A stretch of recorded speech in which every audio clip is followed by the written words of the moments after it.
Muito bem, meus caros, chegando para mais um podcast aqui de análise do Código Penal, artigo. Hoje nós estamos chegando ao importante artigo 24 do Código Penal, que explicita o estado de necessidade. Muito bem, pessoal, no podcast anterior nós visitamos o artigo 23, que fala das causas de exclusão da ilicitude, dizendo que exclui o crime determinadas situações e, dentre elas, o estado de necessidade. O artigo 23 menciona quais seriam as causas legais de exclusão da ilicitude, mas não explicita. Então, é o artigo 24 que explica o que é o estado de necessidade. Então, vamos à redação do artigo. Estado de necessidade. Artigo 24. Considera-se em estado de necessidade quem pratica o fato para salvar de perigo atual que não provocou por sua vontade nem podia de outro modo evitar, direito próprio ou alheio cujo sacrifício nas circunstâncias não era razoável exigir-se. Parágrafo 1º. Não pode alegar estado de necessidade quem tinha o dever legal de enfrentar o perigo. Parágrafo 2º. Embora seja razoável exigir-se o sacrifício do direito ameaçado, a pena poderá ser reduzida de 1 a 2 terços. Muito bem, pessoal. O estado de necessidade eu costumo definir como sendo uma conduta lesiva praticada diante de uma situação de perigo.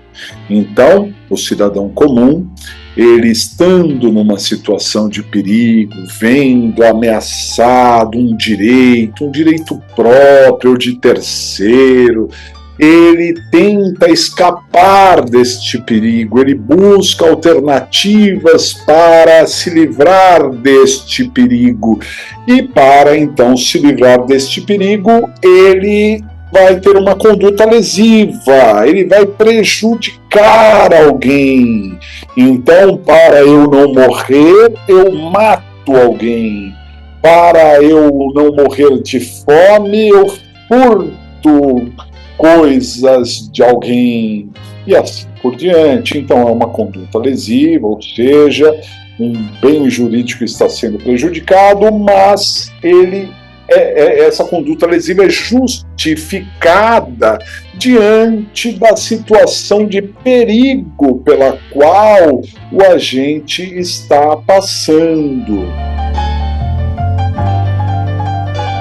Perceba que a lei fala situação de perigo atual, para se livrar, para se salvar de situação de perigo atual.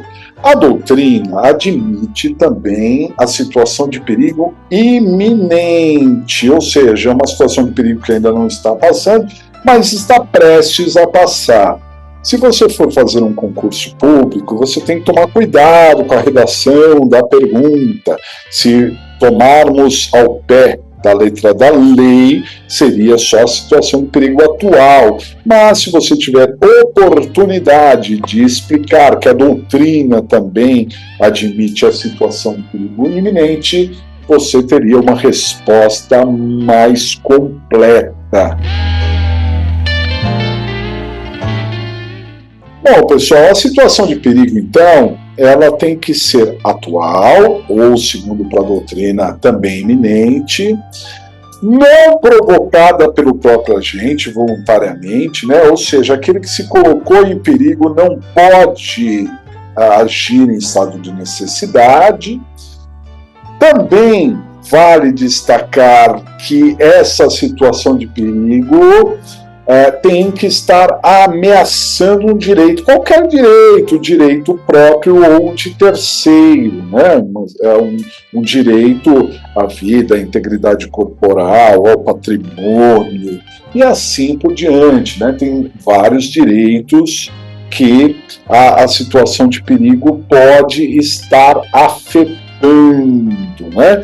Agora, como que seria a conduta lesiva? Quer dizer, para me livrar desse perigo, o que eu faço? Bom, primeiro tem que ser uma resposta, uma conduta razoável.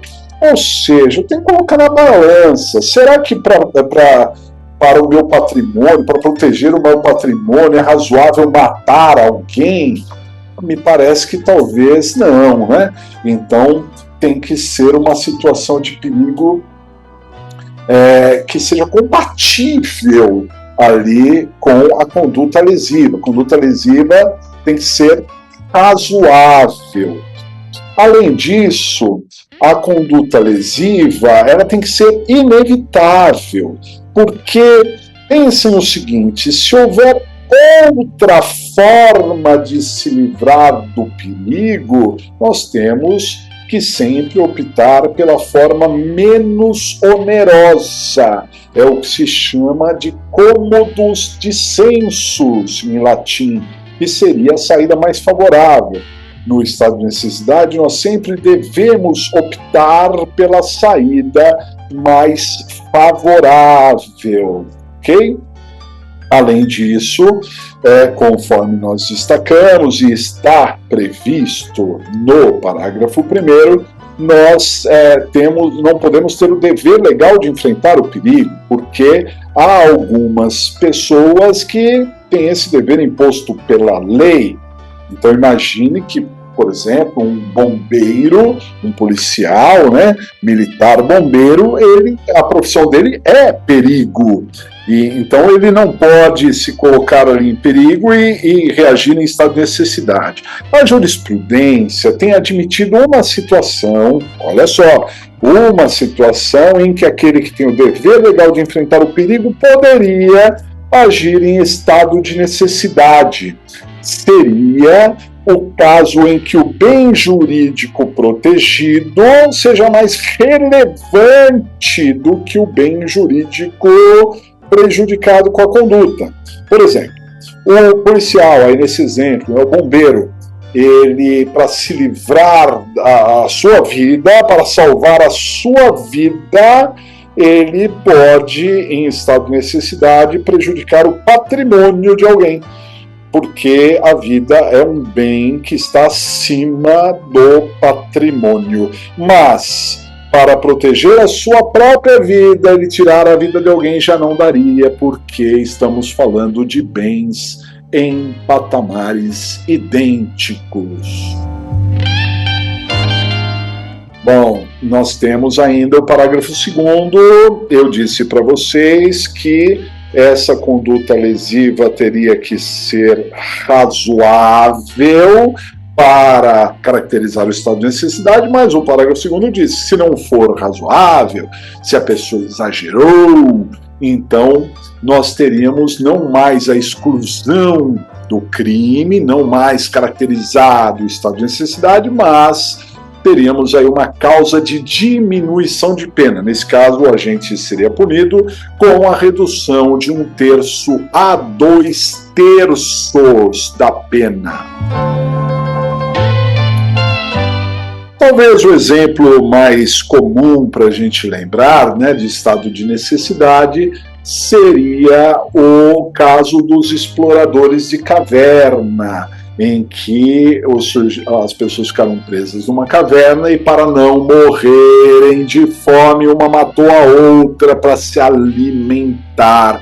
Você deve pensar: jamais eu faria isso. Porém, o estado de necessidade ele tem uma situação interessante, o desespero. Ninguém pratica estado de necessidade com ânimo calmo, refletindo. É sempre numa alta temperatura. A pessoa está desesperada e não vê outra alternativa, e aí pode praticar coisas que normalmente não praticaria. Nos concursos, a gente vê falar muito do furto famélico, né? A pessoa que furta o estrito para se alimentar, né? Matar a fome própria ou de terceiro, o furto de remédio, entrando também no estado de necessidade, mas, na verdade, isso pode se estender a tantas outras situações, desde que estejam presentes aí os requisitos do estado de necessidade. Então é isso aí, pessoal. Um grande abraço e até a próxima!